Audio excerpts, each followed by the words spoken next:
अच्छा,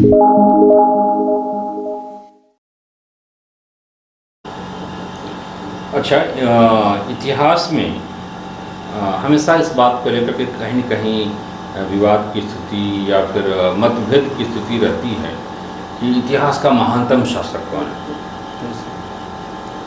क्या आपको लग रहा है कि अगर इस पर किसी निर्णय पर पहुंचा जाए तो आपके दृष्टिकोण से किसे आप महान मानेंगे?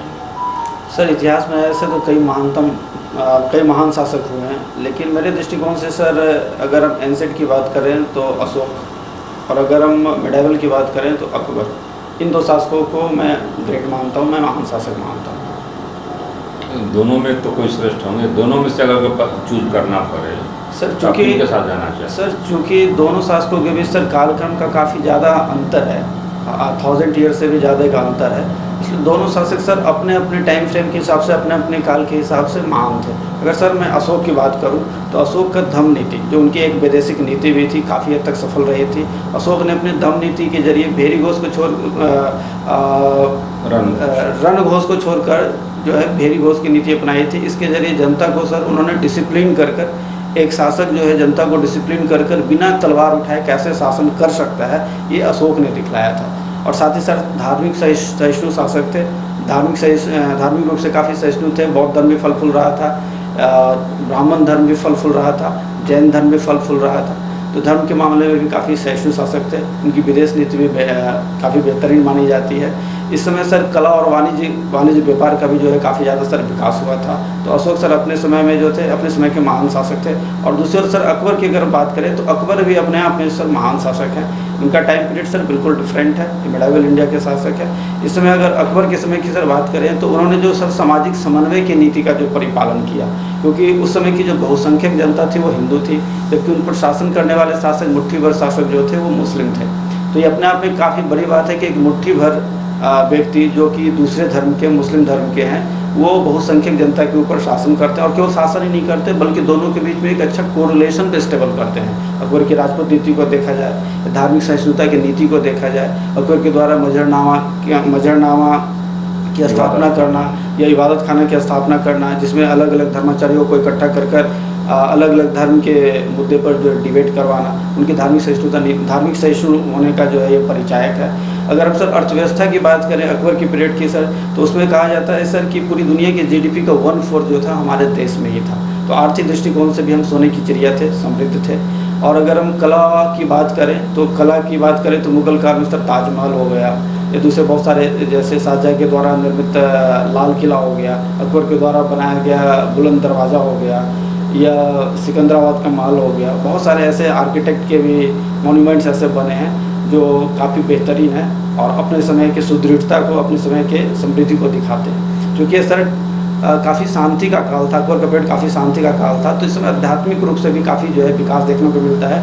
अकबर के पीरियड के पैरेलल सर भक्ति आंदोलन चला, और भक्ति आंदोलन का संपूर्ण रूप से फोकस जो था वो सामाजिक समन्वय, धार्मिक समन्वय पे था, और अकबर इस नीति को फॉलो करते थे।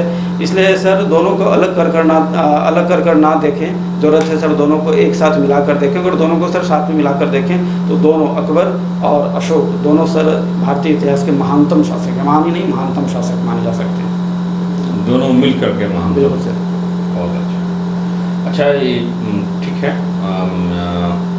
अकबर की बातें जब हुई है तो क्या आपको लग रहा है कि अकबर शेरशाह सूरी के, यानी शेरशाह सूरी अकबर के पूर्ववर्ती थे, बहुत सारी चीज़ों अकबर ने उनको कहीं न कहीं फॉलो किया है? बिल्कुल सर। कौन सी चीज़ें थी? अगर पहले तो सर पीरियड की बात करें अगर, तो शेरशाह सर अकबर से पहले आए। शेरशाह की जो सर आर्थिक नीति थी वो अकबर की पुरोगामी मान सकते हैं। चाहे अकबर के द्वारा बाद में जो है अपनाया गया जो दशाला पद्धति था, ज़मीन की माप करने की जो पद्धति थी, वो शेरशाह ने पहले ही अडॉप्ट कर रखा था, पहले ही अपना रखा था। फिर शेरशाह के द्वारा जो उस समय के इंफ्रास्ट्रक्चर पर, यानी कनेक्टिविटी पर जोर दिया गया, ग्रैंड ट्रंक रोड बनाया गया। अकबर ने साम्राज्य विस्तार के लिए और साम्राज्य पर सुदृढ़ता को कायम रखने के लिए ये चीज़ जरूरी थी, और अकबर ने शेरशाह से इन चीज़ों को सीखा, और आगे चलकर उन्होंने साम्राज्य विस्तार के लिए कनेक्टिविटी पर, धार्मिक सहिष्णुता जैसे नीति पर और सामाजिक समन्वय जैसे नीति को जो है फॉलो किया। अच्छा, एक चीज़ मैं और पीछे से पूछना चाहूँगा कि आपने कहा कि अकबर के टाइम में कला और संस्कृति का विकास हुआ था, तो आप क्या ये कहना चाह रहे हैं कि अशोक के टाइम में कला का विकास नहीं हुआ? नहीं सर, मेरे कहने का ऐसा मतलब नहीं है। अशोक के समय में भी सर कला का विकास हुआ, भरपूर विकास हुआ, और अकबर के समय में भी सर कला का विकास हुआ। क्या कुछ दरअसल उदाहरण अशोक के टाइम पे? अशोक के समय में सर कला के रूप में देख सकते हैं सर, बहुत सारे बौद्ध विहार बने। बौद्ध विहार के अलावा जो अशोक के बहुत सारे स्तंभ हैं, बहुत सारे रॉक कट्स हैं, ठीक है, जो जगह जगह अशोक के द्वारा ही खुद लगवाए गए थे। इस पर जो था उनकी धम्म घोष की नीति जो थी, उसका जो था उन्हें जो था उत्कीर्ण किया गया था, ताकि जनता इस मैसेज को जो है देख सके, पढ़ सके, जान सके, ठीक है। इसके अलावा बहुत सारे चैत्य बने, बहुत सारे विहार बने, और मौर्य कला का विकास हुआ। और अशोक के बाद, मौर्य काल के जस्ट बाद सर अगर हम बात करें तो मथुरा जैसे कला का विकास हुआ, कुषाण कला का विकास हुआ। तो अशोक का पीरियड भी सर कला के दृष्टिकोण से काफ़ी उन्नत था, और अकबर का पीरियड भी सर कला के दृष्टिकोण से काफ़ी उन्नत है। इसका विस्तार अफगानिस्तान की सीमा की तरफ कुछ दिखता है, जहाँ पर अशोक का प्रेजेंस उस रूप बिल्कुल सर, सारे कुणा अभिलेख सर अफगानिस्तान से प्राप्त किया गया है। शाहबाजगढ़ अभिलेख, सारे कुणा अभिलेख जो है अशोक का जो है सर अफगानिस्तान से प्राप्त किया गया है। और ये अशोक के साम्राज्य विस्तार को भी एक तरीके से इंगित करता है कि अशोक के साम्राज्य थे सर उस जगह तक थे जहाँ से ये अभिलेख प्राप्त हुआ है। साम्राज्य विस्तार के दृष्टिकोण से अगर देखा जाए तो अकबर का साम्राज्य बड़ा था या फिर अशोक का? सर एग्जैक्ट तो नहीं कहा जा सकता, लेकिन दोनों अशोक और अकबर की अगर हम बात करें तो दोनों के समय में भारत का जो है साम्राज्य विस्तार अच्छा खासा रहा था। पहले अगर अशोक की बात करें तो पश्चिम में ये अफ़गानिस्तान तक, करीब करीब ईरान के बॉर्डर तक थे। और अगर अब अकबर की बात करें तो अकबर भी जो है ईरान के बॉर्डर तक, बदख्शा और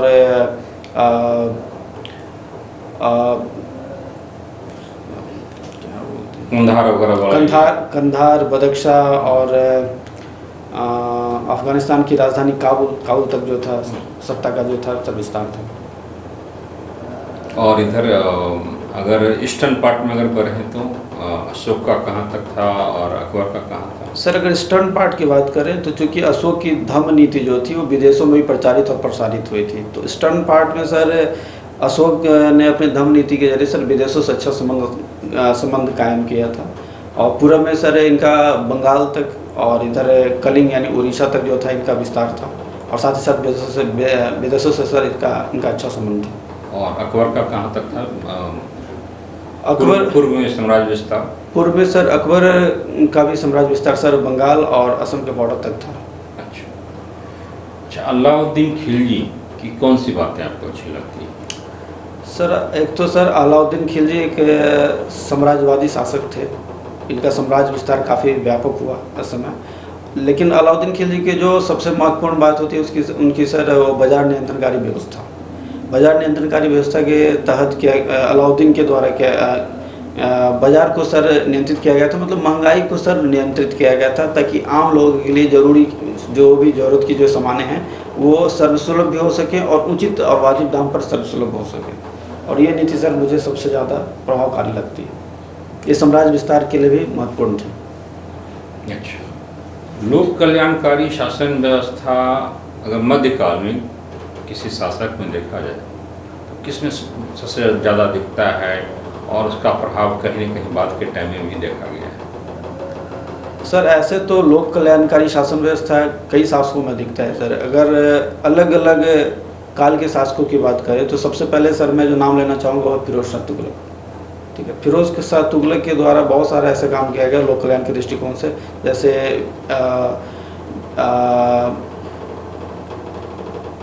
शिक्षा के विकास को लेकर, इन्वायरमेंटल कंसर्न में अगर देखें तो सर 1400 से अधिक बाग तो सर दिल्ली में ही लगाए गए फिरोज शाह तुगलक के द्वारा।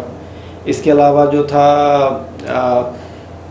जिन औरतों की शादी नहीं हो रही थी, ठीक है, गरीबी की वजह से जिन औरतों की शादी नहीं हो रही थी उन्हें दान वगैरह देकर या उन्हें जो है सपोर्ट करके उनका शादी विवाह करवाना, इस तरह के बहुत सारे लोक कल्याणकारी स्टेप जो थे फिरोज शाह तुगलक के द्वारा उठाए गए। किसानों के लिए नहर खुदवाए गए, सिंचाई की व्यवस्था की गई और किसानों को तकावी जैसा ऋण दिया गया, उधार दिया गया ताकि अपनी फसल जो है लगा सके, समय पर लगा सके। बहुत सारे लोक कल्याणकारी कार्य किए गए। उसके बाद सर अगर मुगल काल की बात करें तो अकबर द ग्रेट सर वो लोक कल्याणकारी शासक थे, जिन्होंने सर जनता का काफ़ी हद तक ख्याल रखा, चाहे सामाजिक परिप्रेक्ष्य में हो या आर्थिक परिप्रेक्ष्य में हो या फिर सर धार्मिक परिप्रेक्ष्य में हो। धार्मिक परिप्रेक्ष्य में उनकी सहिष्णुता की नीति को देख सकते हैं, सामाजिक परिवेश में सामाजिक समन्वय की नीति को देख सकते हैं, जहाँ राजपूतों के साथ उनकी जो अच्छी कोऑर्डिनेशन थी, जो कि साम्राज्य विस्तार में भी सहायक सिद्ध हुआ, उनके साथ वैवाहिक संबंध स्थापित किए गए। और अगर अध्यात्म की बात करें तो पैरेलल से भक्ति काल चल रहा है, जो कि उनकी धार्मिक सहिष्णुता को दिखाता है कि एक मुस्लिम शासक के होते हुए भक्ति काल जो है निरंतर जो है प्रभावित हो रही है उस पीरियड में। आर्थिक समृद्धि की बात करें तो सर, जैसा कि मैंने पहले भी बताया सर, कि पूरी दुनिया की जीडीपी का 1/4 हिस्सा, करीब 25% हिस्सा हमारे भारत में ही केंद्रित था। तो हमारे आर्थिक संस्कृति को, आर्थिक समृद्धि को भी सर दिखाता है। अच्छा, इंफॉर्मेशन टेक्नोलॉजी वर्तमान समय में काफ़ी एक महत्वपूर्ण ओवरऑल विकास के लिए माना जाता है।